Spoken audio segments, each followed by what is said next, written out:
हातिम ताई का महल और हाइल के लाल पहाड़। बरसगीर पाक व हिंद में बल्कि अहले अरब में हातिम ताई को सखावत का इस्तिआरा माना जाता है। पिछली सदी के मशहूर अदीब मीर अमन दहलवी ने हातिम ताई के नाम से बागो बहार के उन्वान से किस्सा चार दरवेश लिखा, जिसे उर्दू ज़ुबान में आज भी एक शाहकार समझा जाता है। मीर अमन दहलवी की हातिम ताई की कहानियाँ तो खैर किस्सा गोई थी, मगर हातिम ताई हकीकतन एक जीता जागता किरदार था। दौरे नबवी सल्लल्लाहु अलैहि वसल्लम के अहद की ऐसी शख्सियत रहे जिनकी सखावत तो खैर ज़रबुल मिसल रही, मगर अरब के अहल इल्म में हातिम ताई का शुमार अरब के नामवर शोरा में होता है। हातिम ताई दोहरे जहालियत का मारूफ शायर था, जिसे बेमिसाल सखावत के सबब 1500 बरस से शोहरत हासिल है। हातिम इब्ने अब्दुल्ला बिन साद बिन अखज़म बिन अबी अखज़म अल ताई का ताल्लुक शुमाली मगरबी सऊदी अरब में हाइल से था। हालिया सऊदी अरब में हाइल को सूबे का मुकाम हासिल है। हाइल शहर आने वाले लोगों को दो चीज़ें यहाँ शहर में लेती हैं, एक यहाँ के पहाड़ और दूसरा हातिम ताई का महल और आतिशदान।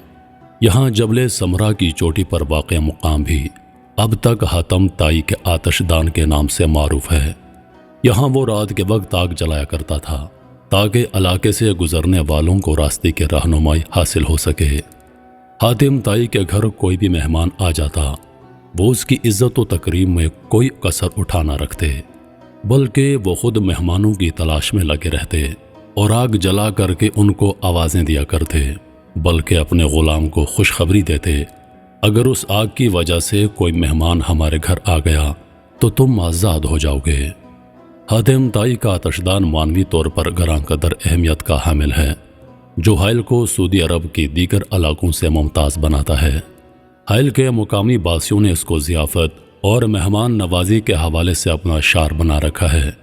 अगरचे आग रोशन करने का यह मुकाम हाइल की तारीख़ में बड़ी अहमियत का हामिल है, ताहम इसके बावजूद यह मुकाम गुज़िश्ता चंद दहाइयों से इस तवज्जो और देखभाल से महरूम रहा जिसका ये मुस्तहिक है।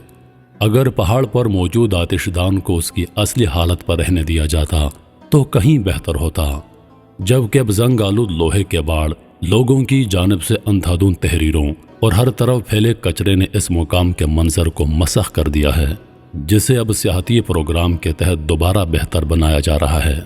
इसके अलावा यहाँ तहद नज़र नखलिस्तानों का पुरलुत्फ मंजर देखकर और पहाड़ की चोटियों से फूटने वाले आबशारों की गरजदार आवाज़ें सुनकर कोई भी चंद लम्हों के लिए ज़रूर इसमें खो जाता है। यहाँ सुर्ख रंग के अजा और सलमी पहाड़ अरब के मशहूर सखी हातिम ताई की फयाजी और मेहमान नवाजी की गवाही देने लगते हैं। अजा और सलमी पहाड़ों के दरमियान वादियाँ और ज़री फॉर्म हाइल के मशहूर तरीन काबिल दीद मुकामात में शुमार होते हैं। यहाँ सयाह जिधर भी नज़र डालते हैं उन्हें हर तरफ सब्ज़ाज़ार, साफ़ सुथरी हवा, मैदानी इलाके, हाइल के आसार क़दीमा, हातिम ताई का महल और दो हैकल बेनज़ीर आतिश फ़िशानों के दहाने नज़र आते हैं। यहाँ का सबसे बड़ा पहाड़ अजा है। यह हाइल शहर के मग़रिब में वाक़ है। इसका सिलसिला 40 किलोमीटर तक चला गया है। 30 किलोमीटर के करीब इसका अर्ज़ है। अजा पहाड़ तवाज़ुन के आसार क़दीमा और अलक़दा करिए के लिए मारूफ है। अलक़दा करिए अजा पहाड़ के अंदर बसा हुआ है। ये ज़रूरी फार्मों और वादियों के लिए मशहूर है। ये मवेशियों और ऊँटों की चरागाह भी है। हाइल से अलक़दा करियानी आसानी से पहुँचा जा सकता है। हाइल शहर से अजा पहाड़ के अंदरूनी इलाके तक पक्की सड़क चली गई है। जबले सलमी का कोहिस्तानी सिलसिला अजा पहाड़ के कोहिस्तानी सिलसिले के जुनूब मशरिक में 100 किलोमीटर तक चला गया है। सलमी का नाम अजा से इस्लामी तारीख से पहले जुड़ा हुआ है। तवारन करिया गांव अजा पहाड़ के शुमाल में वाक़ है। इसकी खूबी यह है कि इस करिए में हातिम ताई का महल मौजूद है। महकमा सियाहत व कौमी आसार ने यहाँ खजूर की छाल से इसका साइबान तैयार किया है। यहाँ आने वालों के लिए हिजरी बेंचें बनाई गई हैं। रसूल करीम सल्लल्लाहु अलैहि वसल्लम की सीरत में पैगम्बर इस्लाम और हातिम ताई की बेटी सफ़ाना का किस्सा मौजूद है। नबी करीम ने सफ़ाना के बाप हातिम ताई की सखावत की निस्बत से اس کے ساتھ خصوصی معاملہ فرمایا۔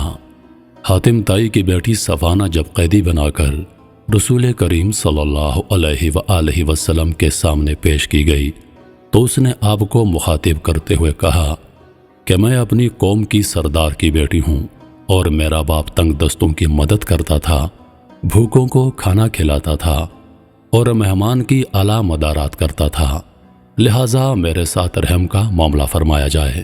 حضور پاک صلی اللہ علیہ وآلہ وسلم نے فرمایا، واقعتاً یہ تو مومن کی صفات ہیں، اگر تمہارا باپ مسلمان ہوتا تو یقیناً ہم اس پر رحم کا معاملہ فرماتے، اس لڑکی کو رہا کر دو، اور اللہ علی الاخلاق کو پسند فرماتا ہے۔ حاتم طائی کا دیوان پہلی مرتبہ رزق اللہ حسون نے لندن سے 1876 میں شائع کیا۔ 1897 میں دیوان کا ترجمہ جرمن زبان میں چھپا۔